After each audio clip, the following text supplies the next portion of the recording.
ఈరోజు మా Guntur range IG sir ఆదేశాల మేరకు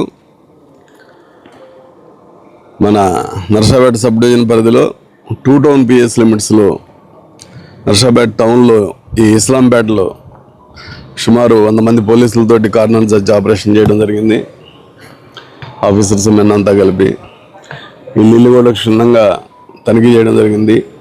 ఈ ఏరియా పెట్టడంలో ముఖ్య ఉద్దేశం ఏంటంటే ఇక్కడే రౌడీ షీటర్స్ కానీ సాయంత్రానికి ఏదో ఒక ఇష్యూస్ కానీ బాగా వస్తూ ఉంటాయి.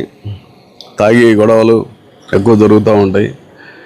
ఈ ఇస్లాంపేటలో ఇప్పుడు ప్రజెంట్ కూడా 14 మంది రౌడీ షీటర్లు ఉన్నారు. పోయిన డిసెంబర్లో ఈ ముసలోళ్ళు ముతక వాళ్ళు పనికిరాని వాళ్ళు కేసులు లేని వాళ్ళు ఏజ్డ్ వాళ్ళందరం తీసేసిన తర్వాత కూడా స్టిల్ 14 మంది రౌడీ షీటర్స్ ఇక్కడ ఉన్నారు. ఇందులో 6 ఎలక్షన్ కేసెస్లో ఇన్వాల్వ్ అయిన వాళ్ళు ఉన్నారు. మిగతా వాళ్ళు రొటీన్గా ఓపెన్ చేయబడ్డ వాళ్ళు ఉన్నారు. వాళ్ళందరి ఇల్లు కూడా క్షుణ్ణంగా తనిఖీ చేయడం జరిగింది. అదే కాకుండా ఈ గంజాయి హాట్స్పాట్స్ కూడా ఉన్నాయి ఇక్కడ, వాటిని కూడా తనిఖీ చేయడం జరిగింది. అయితే ఎక్కడ ఏమీ దొరకలేదు. బట్ 68 రికార్డ్లెస్ 2 వీలర్స్ సీజ్ చేయడం జరిగింది. ఇవన్నీ కూడా రికార్డ్ లేకుండా ఉన్నాయి. వీళ్ళందరికీ వెహికల్ ఓనర్స్కి సాయంత్రం దాకా టైం ఇస్తున్నాము.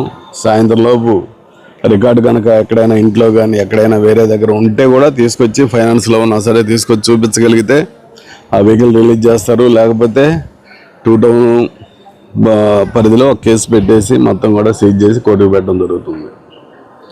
ఇకపోతే పబ్లిక్ అందరికీ మీ ద్వారా అప్పీల్ ఏంటంటే గంజాయి విషయంలో చాలా జాగ్రత్తగా ఉండాలి. గంజాయి ఇస్లాంపేట నుంచి అక్కడక్కడ వాడుతూ ఉన్నారు, వాడేవాళ్ళు ఉన్నారు. వాళ్ళ ఇన్ఫర్మేషన్ ఇవ్వాల్సిన బాధ్యత మీ మీద ఉంది. ఆ ఇన్ఫర్మేషన్ ఎస్ఐ గారికో సిఏ గారికో ఇవ్వండి.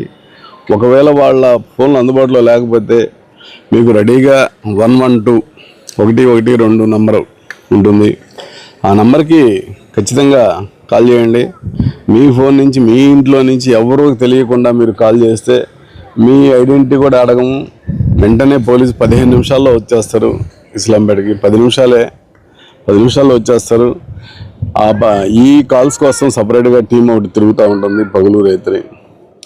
కాబట్టి ఆ విధంగా ఆ కాల్స్కి సంబంధించిన వ్యక్తిని పిలిపించుకొని ఉపయోగించి ఇన్ఫర్మేషన్ ఇచ్చి మీరు ఆ గంజాయి ట్రాన్స్పోర్ట్ చేసే వాళ్ళని లేదు ఈ ప్యాకెట్లు గీకెట్లు ఆడే వాళ్ళని ఇన్ఫర్మేషన్ ఇస్తే ఖచ్చితంగా ఉపయోగం ఉంటుంది.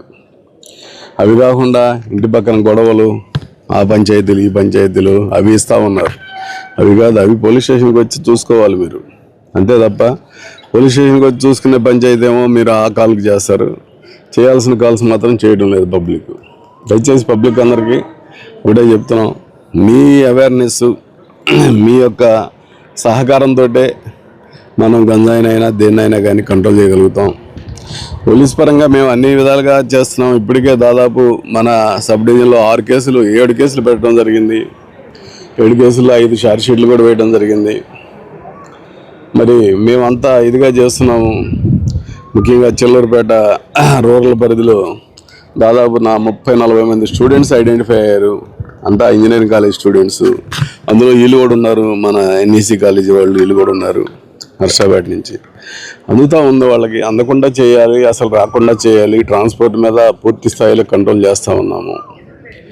ఇదే కాకుండా టౌన్లో రోజుకి ఒక యాక్సిడెంట్ అన్న అవుతూ ఉంది. ఆ యాక్సిడెంట్ 2 వీలర్ అవుతుంది. ఆ 2 వీలర్లో పోతున్నటువంటి వ్యక్తి కాళ్ళు ఎరగటము, చేతులు ఎరగటము, ఇంకా తలకాయ పగిలి ప్రాణం పోవడం జరుగుతూ ఉంది. కాబట్టి దీనికి కారణం ఓన్లీ హెల్మెట్ లేకుండా మీరు ప్రయాణం చేయడం వలన.